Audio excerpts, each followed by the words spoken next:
Good afternoon, everybody. First of all, I hope everybody is safe and healthy because of this COVID pandemic, which is spread all over the world. Today I'll be talking about geographical information system concepts and application. Uh, I'll be covering some of the areas like basics of GIS. Although there will be follow-up lectures on GIS, so I will not spend lot of time on the basics. Rather, I will touch upon other areas also. That is, what are the present and the emerging concepts with respect to applications, as well as some of the IRS case studies. First, I will briefly touch upon the concepts of GIS, how the analysis, data models, data types, and then I'll touch upon few areas which are being practiced among the geospatial community, and also what are the emerging areas where students who are trying to build their career in this particular domain can really think of that what is the potential of this particular technology. I will talk about decision support system, I will talk about 3D GIS, data warehousing. There are many areas where this particular technology can be made use of it, and also what impact it will show for various applications as well as governance. Uh, First of all, I will tell you about a concept called geographical information system. You will be surprised to know that this particular concept was evolved way back in 1854, and that was because of the health area, that there was an epidemic in UK, there was a cholera epidemic, and John Snow, who is considered to be the father of epidemiology, has developed the maps where they could locate the water pump which is basically responsible for the contagious disease. So that was the emergence of this technology, and in fact in 1960 this particular system was developed by Canadian Geographical Information System, and subsequently some of the areas where how the data can be stored, all those applications was offloaded to the universities. And from there, from 1960 till today, this technology has entered almost in all the segments of governance as well as applications. Well, when I say GIS, you can see that geographical information system basically is a system that provides four capabilities. That is data inputting, database management, manipulation analysis, and output. And here we are talking about a georeference data. See, when I say georeference data, it means I am talking about latitudes and longitude which is associated to any object in the real world. So you can say that any geographical data can be digitized, or it can be directly taken from any source, which is a part of data inputting. And the moment you have the data, it can directly be stored into database. That is, you can make use of the database management technology to store that data, and also to store to do the analysis, and also provide lot of capabilities which are embedded into database management system. And once your data is there, you can do some analysis. That analysis can directly be linked to database, or it could have some spatial functions which are already there in any of the GIS software. Those functions can be used to cull out those information which is required. And ultimately the output and visualization, that is also an important area, because how you depict a map is one of the most important thing. And if you see all these four stages, they have the entire science into it, because data inputting has itself has got a lot of potential, database has got a lot of potential, query has got a lot of potential, analysis, and then visualization. So every area itself is a research domain where you can really work on it. But if you see geographical information system as a whole, it consists of these four capabilities. Well, if you see, people generally think GIS as a toolbox. Basically, toolbox means it could have a set of tools, it could be considered as a system, or it could be considered as an information system. And when I say information system, means it has a capability to capture, store, retrieve, analyze, and display.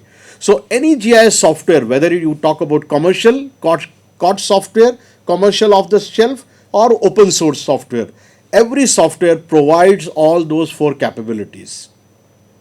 Then the database part is considered to be one of the most important part of GIS, because database allows you, as I told you, that it allows you to store those georeference data, and also it provides you a better performance if you want to show that data in a web domain or in any of the system. So basically, database system also provides you security, and also it can allow you to retrieve the data much faster. You might have seen that indexing is quite prevalent in most of the commercial RDBMS software like Oracle, you have MySQL, Postgres, everywhere they are making use of indexing, and that indexing is slightly different compared to spatial indexing. So because of these indexing techniques, the retrieval is much more faster. And the third is the organization based definitions, means that you can really customize your GIS solution. Like suppose if you are working on a forest related application, you are working on agriculture related, or let us say health related, you can directly develop a decision support system with the help of GIS tools and ultimately provide you provide end-to-end solution. Well, there are two types of data sets in GIS. One is a spatial data, another one is a non-spatial data. When we talk about spatial data, here we are talking about the shape of an object, the location, the size, the structure, everything talks about the spatial coordinates or the spatial extent of that particular area. Let us say talk about this building. This building can be digitized in the form of a polygon. So what will be the spatial data? That entire polygon of that building will consist of the spatial data, where its shape, size, structure is taken care, as well as its location, means what is the latitude, longitude, extent of that particular data. And when we talk about the non-spatial data, that polygon, what that polygon is. Like here we are talking about area, length, population, but you can have thousands or infinite attributes to a given non-spatial data. So basically, geographical data consists of both the data, spatial data and the non-spatial data. You can see that there is a tree which has got a location in a globe, which represents the spatial data. The non-spatial data could be the name of the tree, the height of the tree, the age of the tree, species name, biomass, carbon. So many things can directly be associated to a particular tree. So this is a classic example of defining a tree which is georeferenced, that is, it has got a location information with respect to its geometry and the characteristics. Now the location can be in the form of point, line, or a polygon. So anything which has got a location with respect to its extents can be considered as a spatial data, whereas the non-spatial data could be the attributes, that is the quality of the information which is associated to it. So there are some other information, like whenever we talk about any geographical phenomena, it will have its own spatial reference, where that object is located or where is that phenomena happening, what is the attribute of that phenomena, how it is related to the neighborhood areas, and when it is going to change. So these are 4 characteristics of any of the spatial phenomena which is happening in the real world. When we talk about the components of GIS, nowadays hardware and software and data is not big issue. Earlier times, when I can talk about 20 years back, at that time people used to have a big digitizing tablets or a digitizing tables in order to digitize those data. But nowadays, as your laptop, a lightweight laptop with a minimal configuration can directly be configured any GIS software. And now software, you don't have to depend on the commercial software. You can directly make use of open source software. So it is freely available. Data is also freely available. You can directly download a lot of satellite data from Bhuvan or any of the global data sets from where you think that you can directly download it, and then you can create your own maps. And of course the people, the person who is expert. So all the combination of all this consists of the components of GIS. Well, there are certain sources of input data. Well, there are many sources of input data. You can have remote sensing, you can have photogrammetry, you can have GNSS, total station. Anything which has got a geospatial coordinates can directly be integrated into GIS. I would say that GIS is a much bigger umbrella compared to remote sensing, because remote sensing only provides you one part of the data, but GIS can be considered as an umbrella which it takes input from all the, even you can integrate hard copy maps, you can integrate the crowdsourced data, you can integrate the Twitter data. All type of data can be directly integrated into GIS, and you can do a lot of modeling. Now there are two types of models which are being used in GIS. One is a raster model, another one is a vector model. Raster model, you might have heard in the previous lecture, we are talking about the satellite data where you have pixels, or the data is in the form of pixels or grids. So that can be considered as the raster data. And the vector data, you can see a beautiful polygon of a real world which represents the actual terrain. So these two types of models are available in the spatial domain, where you can create your data, and ultimately you can do further analysis. So just to give you little bit more detail of the raster data model. Raster data model, as I told you, that it is a grid based or a raster based data structure, which is quite simple, because here we are talking about rows and columns. Simple rows and columns are considered. You can have cell, grid, or a pixel. You can see that how the data is being stored. First row, first column attribute, first row, second column attribute. So you have a series of that how the data is being stored. So it is a simple data structure where the data is being stored in the form of rows and columns. Now similarly, if you talk about vector data model, it is slightly different compared to the raster data model. Raster data model is quite simple, but vector data model is considered to be complex data model, because you are storing this point, line, and polygon as an XY coordinate pair, where you have the latitude, longitude, or it could be X and Y with a label. So points can be XY coordinate plus label, lines could have a series of points, and area could have the boundary, that is a series of polygons. Only thing is, the difference between a line and a polygon is the first row, the first coordinate pair will again be repeated, means it is closed, it will be an area, whereas when you talk about line, it will not have any closer coordinate pair. So you can see the example over here. The point is represented as XY. The line is being represented by a series of XY coordinate pair, whereas when you talk about polygon, that is lake, you have a series of polygon with first and the last one, the first again repeated, means it is a closed polygon. So this is considered to be a little bit complex, because whenever you want to overlay these data sets, you have to deal with complex topologies, and that's why the programming in vector data model is quite difficult, whereas in raster, since it is simple data structure, you can do any type of analysis. So the analysis is also different in vector as compared to raster because of its data structure. Now this is just a classic example that you can directly overlay all these data sets together and you can do the analysis. Only thing is, the raster and the vector, both the analysis has to be done independently. Only then you can make use of these data sets and generate lot of information directly. So any value added information, if you want to derive from these data sets, you can directly access it and you can directly identify. I can give you a classic example of site suitability modeling, and in that site suitability modeling, if you are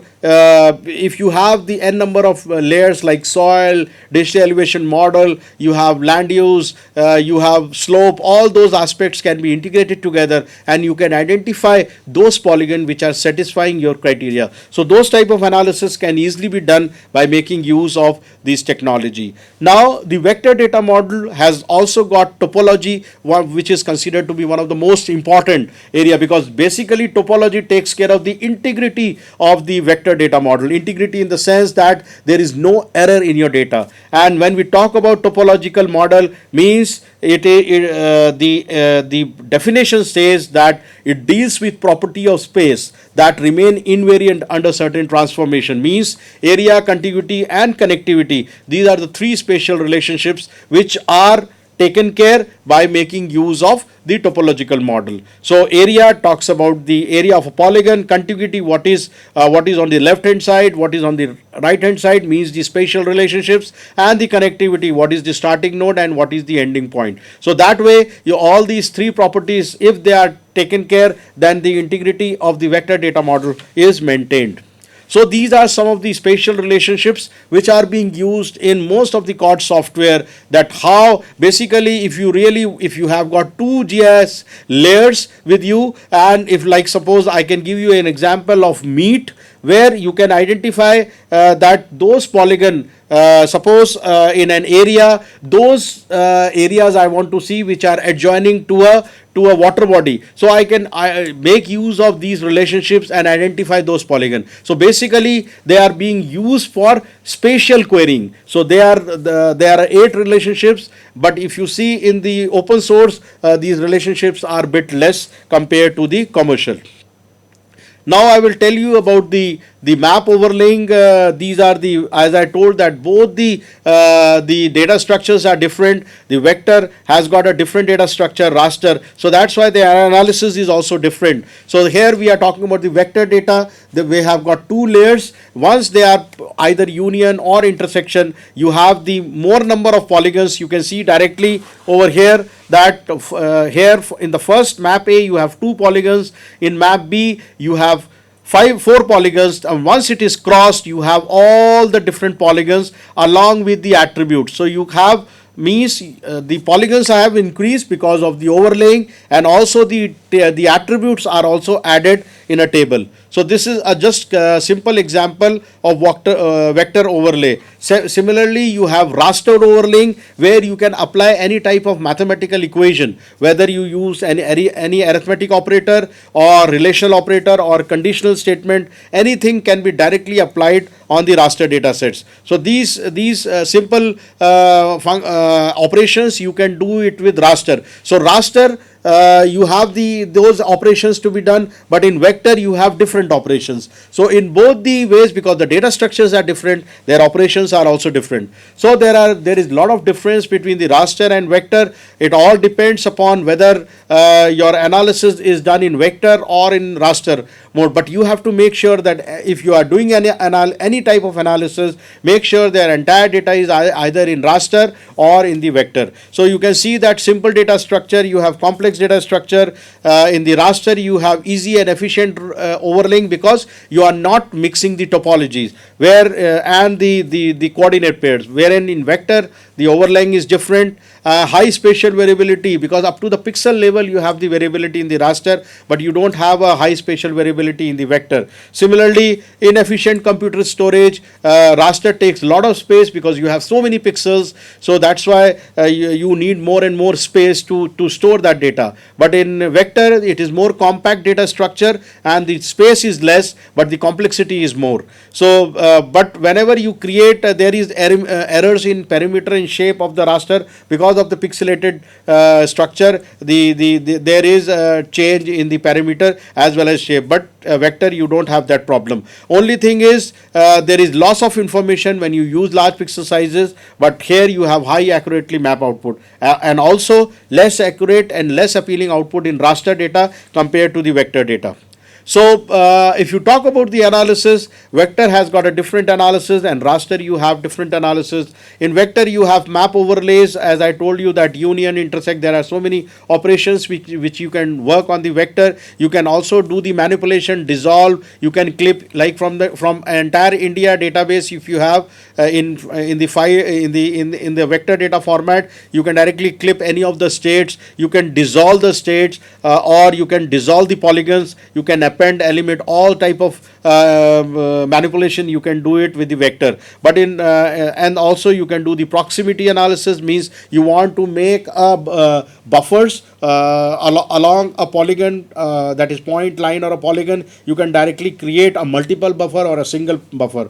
Then you can also do spatial autocorrelation, that is, you can do good analysis with respect to its distance. So you can use the closer the object, the properties will also be same. So those type of spatial autocorrelations can be developed. Then you have networking analysis, where you talk about the optimal distance from one point to another. All those things can be taken care. When you talk about raster data analysis, raster based analysis, you have functions. You can either work at the local level, you can work pixel by pixel, image by image, zonal, the focal by focal.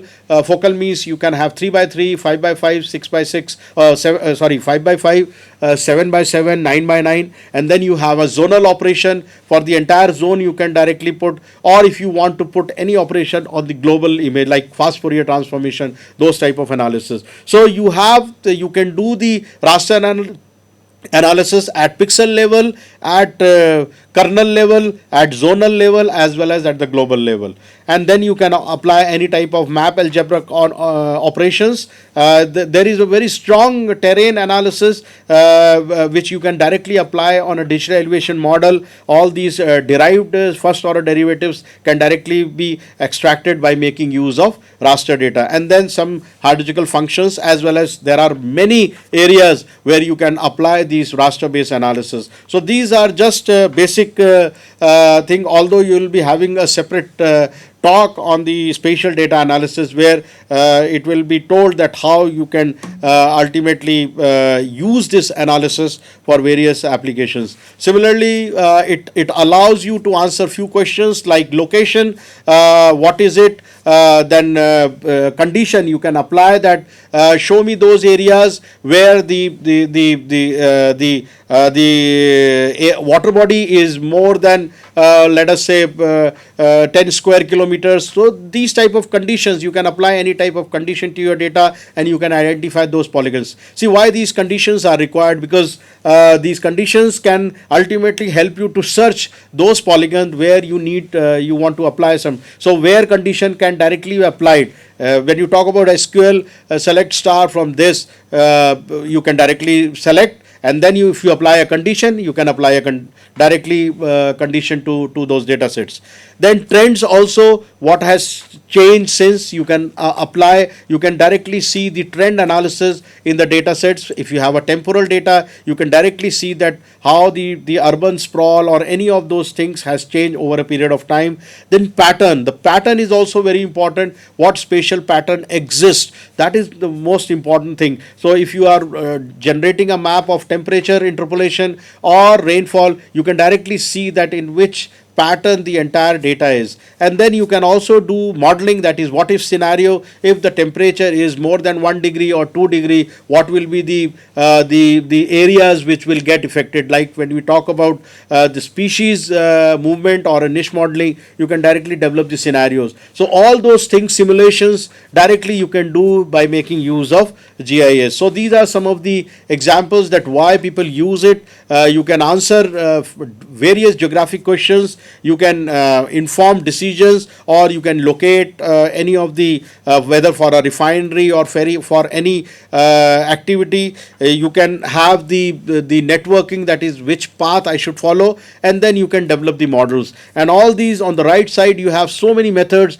In fact, these methods are bit less which I am showing to you. There are many more tools which are available, and you can directly make use of those tools in order to generate a product which can be used for certain applications. Another thing is the data types and values. These are quite important, because whenever you create a map, those maps has to be represented with proper legends, with proper annotation. So in order to do that, there are four data types models which have been developed and they are being used by the geospatial community.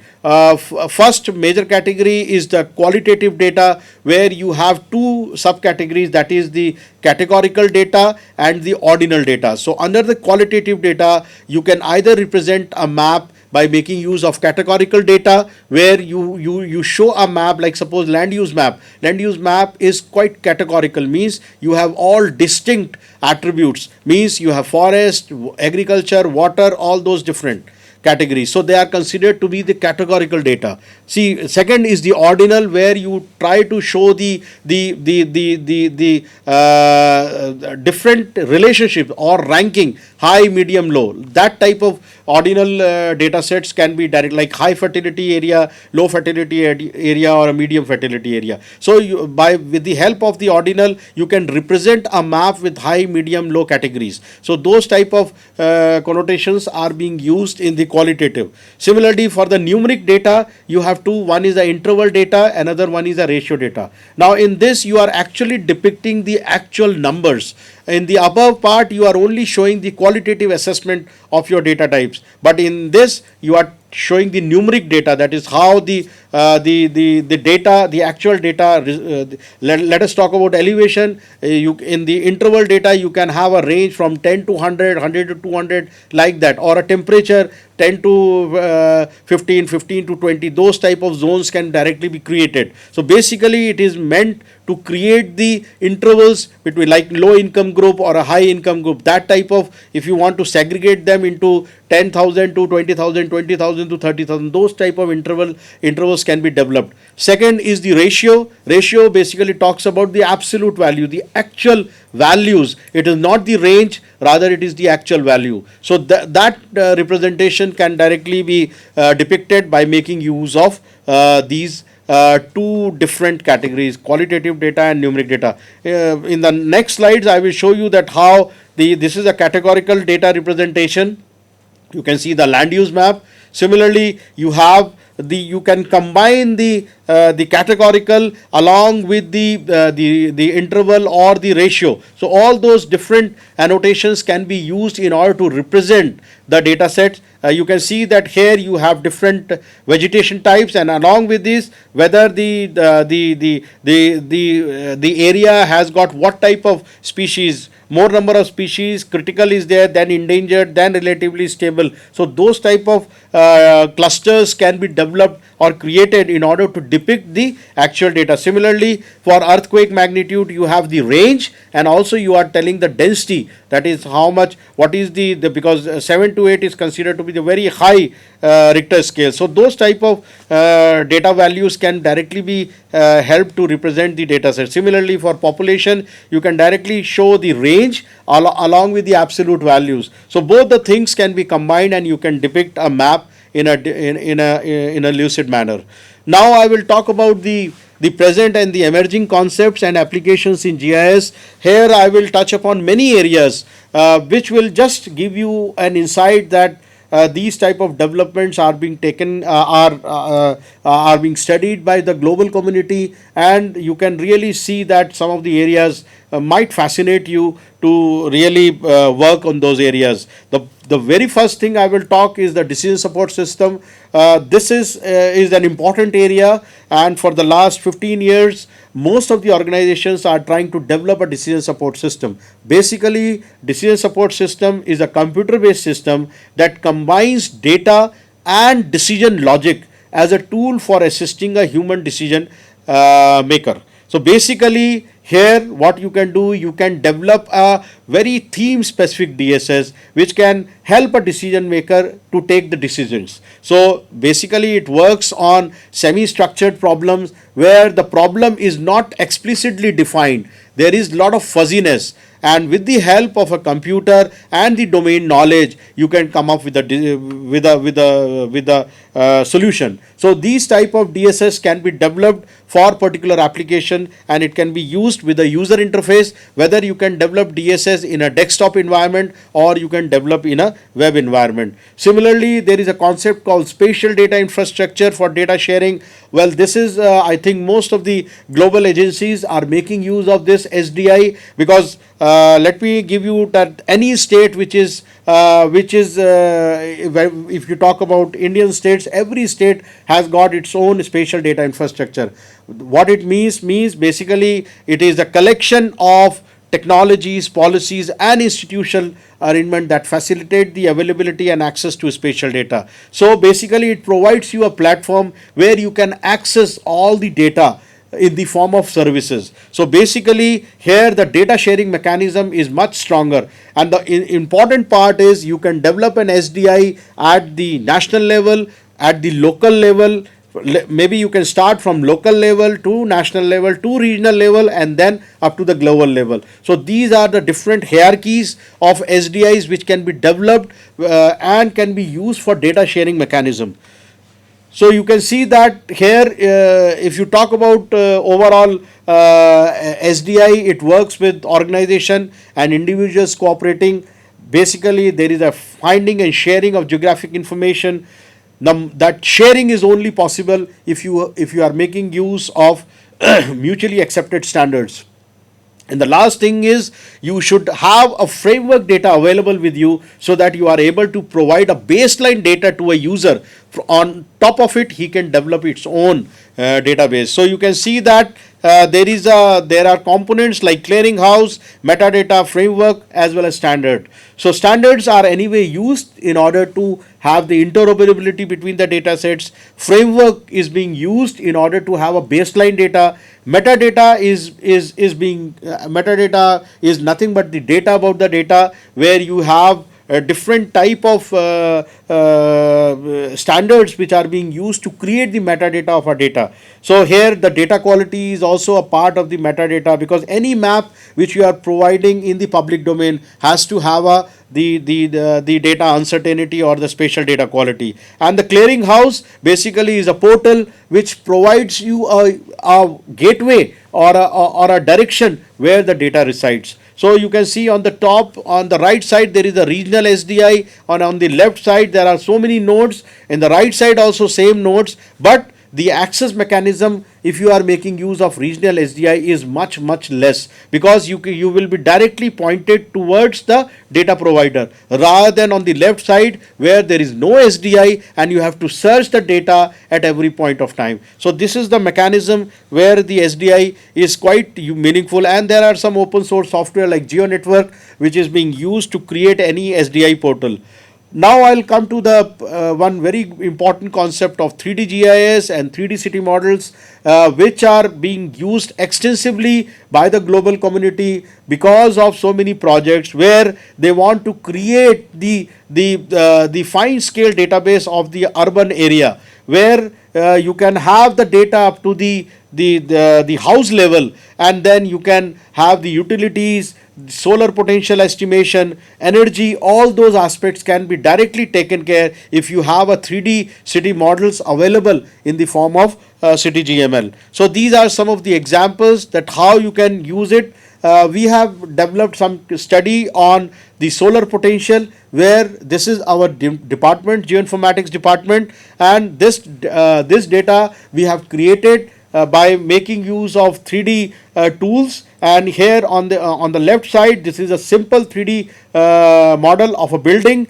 After that, it is being converted in the form of semantic model, where you have the entire cross section of the data is divided, and once the cross section is made, you can directly do the simulation, or you can apply any type of. Now here we have used sun earth geometry to calculate how much solar potential can be retrieved from a given building, of course from the roof as well as from the walls also. So those type of analysis can be done with the help of 3D city models. Another study, I think you are unable to see the animation, and this study basically shows that how the traffic noise can be modeled by making use of 3D tools. Here we have done the animation is not visible, but we have for the entire 24 hours how the noise is changing in a building, that can easily be modeled, and you can see that which area are under those high noise pollution area. So basically here we have done a lot of field sampling, and from the field sample we have developed a semi-empirical model, and that model, with the help of the different variety of vehicle, two-wheeler, three-wheeler, four-wheeler, we have developed the coefficients, and from that coefficients we have done the simulation for entire 24 hour. And here we have also find out which are the peak hours where we were getting around 70 decibel of noise, which is not good for the child. So those type of studies can be developed, and people can directly understand that what is the effect of those different phenomena. Now here I want to show you that there is a concept called data warehouse and OLAP. Basically, why I'm showing you this data, because if you talk about any of those phenomena, the phenomena are not limited to X and Y. They might have Z dimension also. Z dimension in the sense that they might be having n number of attributes. So if you want to combine all the data together by making use of some of the schemas, like here we are using a star schema, and you can directly apply any type of OLAP operations, means online analytical processing. Those type of operations you can directly slice some of the areas or the extraction from the data, and you can get lot of information. So that OLAP operations, drilling, rolling, slicing, can ultimately retrieve you lot of information which you cannot get in the conventional data. So presently lot of database are being converted in the form of data warehousing, that is, the cubes have been, the conceptual cubes have been developed, and people can retrieve lot of information. Similarly, IRS has also, here some animation is not working, IRS has also developed some data cubes. Basically here this data cube is slightly different. This data cube basically now in future many agencies, space agencies, will start giving the data in the form of data cubes. Data cube means it is nothing but the multi-dimensional array of all the satellite data stacked together, and basically all that data is analysis ready data, means you can directly use that data for any processing in the sense you don't have to do pre-processing. This data is already pre-processed, and you can apply any type of mathematical formula, or any type of modeling can directly be done on the analysis ready data. So basically this provides a platform where you can just extract your area of interest and do the analysis directly without applying any pre-processing operation. So these type of some efforts have been done at IARS. We have also developed some prototypes, and we are working in detail for the entire Northwest Himalayas. So here also you can see that these data cubes can directly be accessed through open source software. At present I don't think it is accessible, but there are plugins which have been created, like you can talk about AGDC, Australian Geoscience Data Cube. They have created the entire stack data of Australia, and that data cube can directly be used by any of the Australians to extract because here we are talking about the multi-dimensional, means you have a temporal data, you have XY data. So all the data has been stacked together, and you can take out like you want to study for a particular date, you can directly extract that data and you can do some analysis. So those type of things can directly be done by making use of these technologies. And there is a private player also like Google Earth Engine, which is providing a good platform to do these type of analysis. So you can see, and all these things are available as an API. You can directly use those APIs, embed in your application, and you can make use of it. Another application is we have worked on traffic monitoring using wireless sensors. Here also we have installed the traffic sensors in Dehradun, and these traffic sensor is basically works on induction loop, because what we have done is we have installed the wires in our road cross section, and once the vehicle is passed, there is a inductive loop which is created, and you can see that every vehicle has got a different signature. And on that basis, by making use of those signature, you can identify a vehicle, and that vehicle data will automatically be stored into the database, and you can do all type of traffic analysis. And this, you can see, we have done a lot of data analytics. You can study a particular cross section, you can study a congestion, why congestion is happening, what are the peak hours where the traffic congestion is very high in a particular area. All those management can be done by making use of these traffic monitoring. So analytics is also there, and wireless sensor part is also there. Now, I want to tell you about a concept called crowdsourcing and citizen science. These are the two areas where people are contributing a lot. That both the concepts provide basically a lot of information. When I talk about crowdsourcing, I can read the definition by Merriam-Webster. That is the practice of obtaining needed services, ideas, or content by soliciting contributions from a large group of people, and especially from the online community, rather than from traditional employees or suppliers. So basically here there is a large group of people which might be unknown, but they are providing the information as a community. So basically a lot of during the disaster, any crowdsourcing platform can ultimately help you. Like, you might be seeing that there is a world pandemic is there, people are sending Twitter messages, people are sending a lot of information that where the cases have happened, and also what are the quarantine areas, or where are the hospitals. All those things can be directly the data can be populated with the help of crowdsourcing.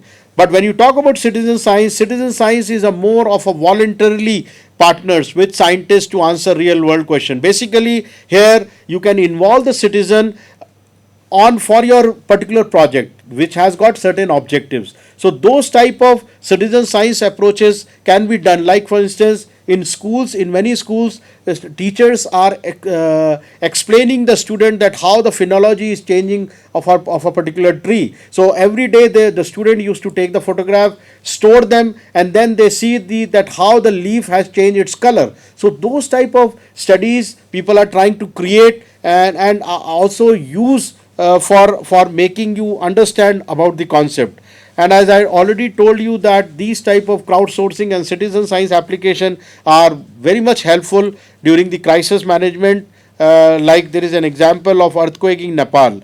Now even the citizen science is also in fact it is being classified into certain categories, because at a basic level, when you say that the people are contributing by directly taking a photograph and sending that information, that can be a first level. But if they are achieving the objective of a science project at a higher level, they go to a higher hierarchy. Like, for instance, distributed intelligence, where the citizens are providing certain basic classification or basic interpretation, right? So voluntarily thinking or basic interpretation. Participatory science basically talks about the participation in problem definition as well as data collection. But extreme citizen science means they are doing the data collection, they are defining the problem, and also they are doing the analysis. So it is the collaborative science which is the highest level of citizen science. So these are some of the, you can directly visit to citizenscience.org, where you can see that a lot of efforts for COVID-19 resources are available and people are contributing. And let me share you that around 100 million of users are there in Twitter every day. And if you talk about month, there are more than 300 million users which are providing lot of data to the community. So those data sets, those crowdsourced data or a citizen science data can be directly used. There are so many global projects like Galaxy Zoo, Weather Mob, Open ClipMat, Wikipedia.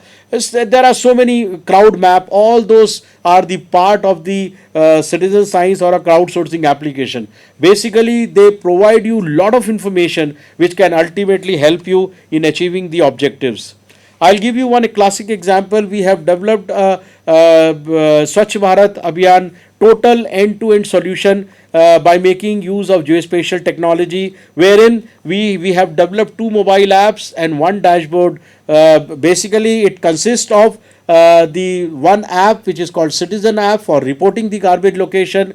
There is web-based dashboard for visualization, reporting, user vehicle management, job assignment, and GIS-based optimized route determination. And the third app is a cleaner app for garbage retrieval. In fact, this is totally end-to-end solution which has been developed for complete garbage redressal system, which is basically designed as per the requirement of municipality. And this particular model has been used in Dehradun, and also it has been implemented in some of the ISRO centers, and also we have given it to some of the universities. And in fact, this is one of the unique model, and you will be happy to know that we have got copyright from the government of India, and it is one of the unique geospatial solution which was developed by making use of geospatial technology as well as the citizen science approach. So here I'm just giving you an example. We did one drill of 1000 students from 4 universities, and you won't believe we have collected around more than 3,800 points within the framework of 2 hours, and the entire redressal, the entire cleaning was done, and we generated the hotspot map for the entire Dehradun area. So this is one of the classic example of the citizen science approach and a geospatial technology. We have developed other solutions, like we have recently developed a mobile app and a dashboard for Uttarakhand animal husbandry. So within 2 months of time, they have created more than 3,000 veterinary hospitals data along with different categories. And also under one of the project called Indian Bioresource Information Network, we have created a IBIN mobile app which can directly be downloaded, and if you happen to see any of the species which are unique, you can directly store that data into the IBIN portal. Similarly, we have created a geospatial solution for forest fire reporting mobile app as well as dashboard. So these are some of the examples that we are helping the organization by making use of this technology.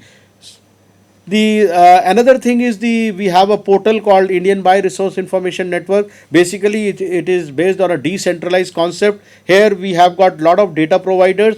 At present, we have data providers from IHBT, CMAP, Lucknow, IHBT Palampur, then WII Wildlife Institute of India, then we have Forest Survey of India, and then US Bangalore. They are all the data provided, and IRS is also creating the spatial database. In fact, it has already created the entire biodiversity data of the country, and this particular portal provides you a mechanism to access all the data on a one platform. And there the data mechanism is slightly different, because the spatial data is being accessed with the help of OGC services, and the non-spatial data you can directly access through the services. This particular portal is bit old. Now we are coming up with a new portal where it will allow you lot of modeling platform on this particular portal. You can do niche modeling, you can do decision support system, everything you can directly do by making use of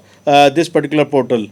So we have also developed an air quality and monitoring forecast system. You can directly visit this portal, airquality.irs.gov.in. Here we are providing the forecast, disseminating forecast air quality fields, forecast fields and satellite based inputs for monitoring and analysis of air quality data. Here after every 6 hours we are providing a numerically prediction model. We are running the WRF model, and we are providing all the dust forecast, that is PM2, PM10, PM2.5 as well as dust load. Then we are also providing pollutant gases like ozone, then carbon monoxide, NO2 as well as SO2, and then satellite based aerosol. Also we are trying to develop the relationship with aerosol optical depth as well as the other parameters. Then the active fire data, and then air quality index, as well as we are providing the wind vectors for the entire global area. So all these data you can directly access by making use this portal. And recently we have added a advanced visualization in this particular portal, which where you can directly use that how the entire dust is moving, or PM10 or PM 2.5 after every 6 hours. So we have provided the animation in in some of the parameters, and you can see advanced visualization in this particular portal. Another area is GeoHealth. I think this is the most important area which is picking up nowadays, and in fact presently a lot of studies are being carried out on this COVID-19, and the most important part of GeoHealth is the four parameters. One is people, second is health, third is time, and fourth is location.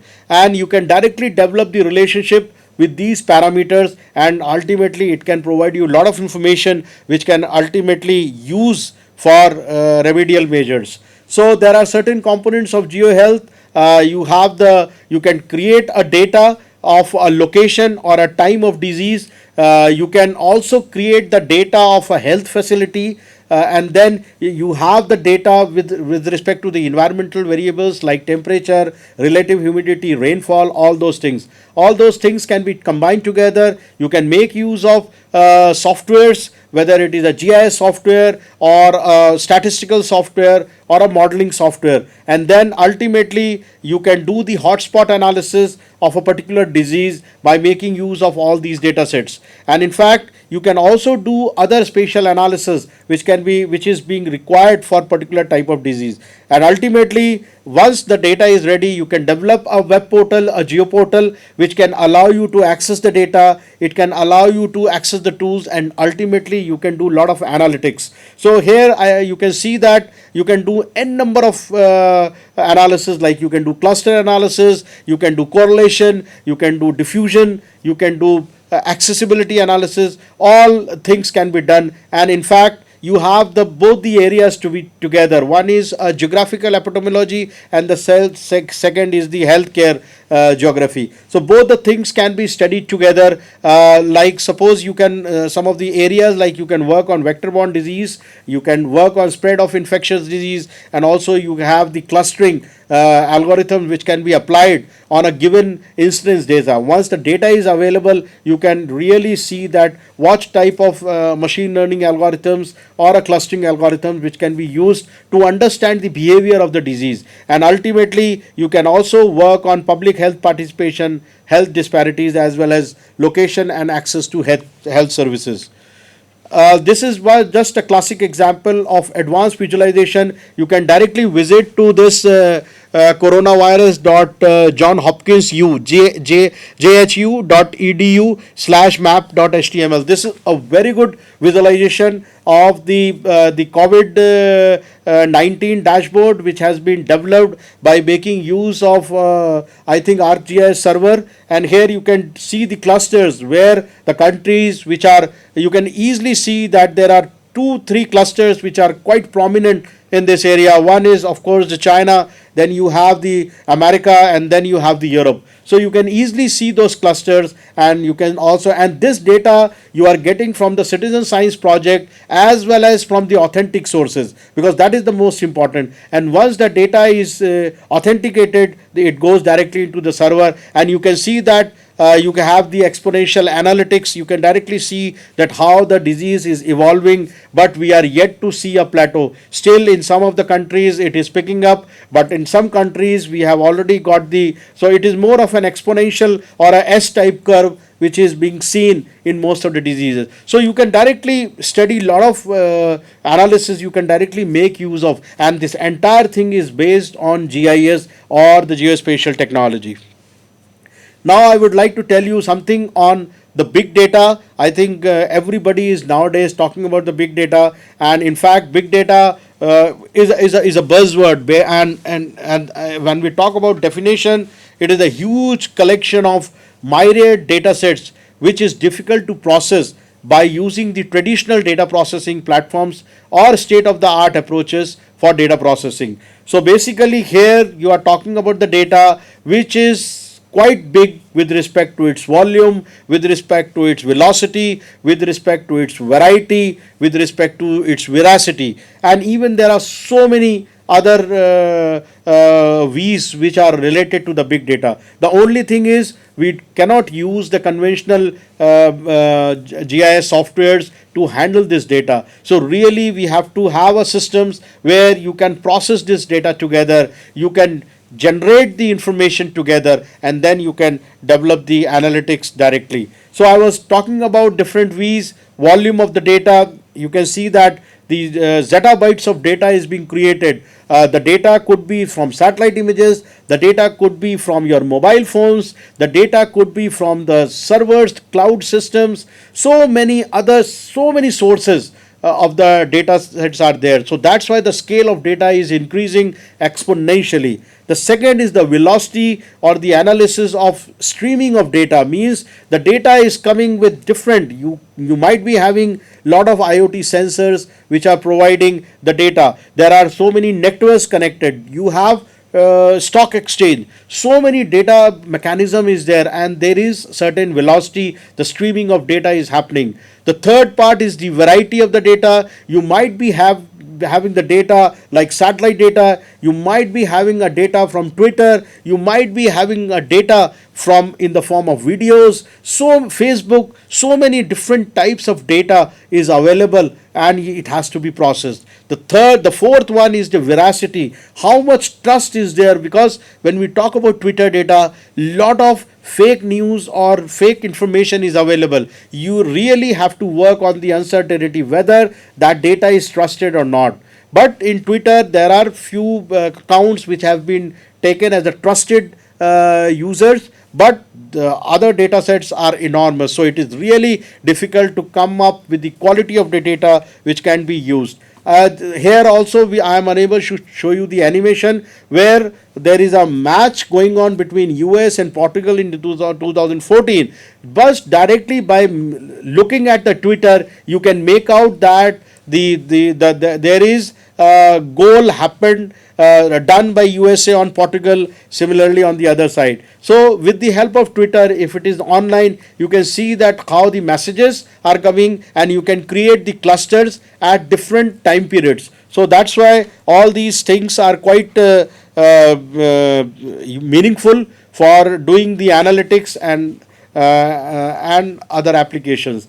Now another important area presently is the spatial data science, which is nothing but the interdisciplinary field which uses scientific methods, processes, algorithms and systems to extract knowledge and insight from many structured or unstructured data. So basically here people are talking about the data science. They are making use of the tools which are available, they are making use of algorithms, they are making use of models, and everything combined together and extracting the information or the knowledge from out of it. The biggest example of developing any of the like spatial data science or data science application is Earth Engine. It provides a platform where you have enormous amount of data is available in the form of a stacked data, and you can directly make use of existing algorithm, whether you can make use of machine learning or deep learning, or you can create your own algorithm and generate the information. So basically it provides the platform to do any type of analysis, even the spatial statistics, spatial data mining, visualization, everything can be done within a single framework. So that is lot of data science is being done by many institutes, and recently IRS has also introduced spatial data science PG diploma course, and I hope many students can make avail that opportunity and people can ultimately help. So basically now if you see the past and the present, the past was mainly in data creation, or people were only into data inputting or data conversion. The maximum time of data conversion was used, in fact the time as well as the resources, and hardly we were putting time on the analysis. But now it is upside down. We have lot of data available with the help of the technology, with the help of the satellite data. Everything is already available in the form of a basic input, and once that data is available you can do more, you can spend more time on analysis. So you can have a spatial analysis or the analytics, and ultimately it can provide you knowledge, and ultimately from there you can achieve wisdom. So in the end I can say that the application of GIS is limited only by the imagination of those who use it by Jack Dangermond. So with these few words I close my talk. I hope you have understood, although I have covered many areas, but the main intention of showing you those fields was it has got lot of potential, but only thing is you have to explore in which area you want to work so that you can contribute to those applications. So thank you very much.